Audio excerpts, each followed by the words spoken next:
மின்னல் ஒன்று கை காட்டும் அம்மம்மா என்னைத்தான் ஆசைகளில் நீராட்டும் எனக்கும் உனக்கும் இருக்கும் நெருக்கம்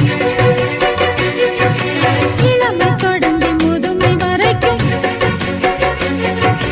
இரவும் பகலும் உறவை வளர்க்கும் இடையில் இருக்கும் தடையை தகர்க்கும்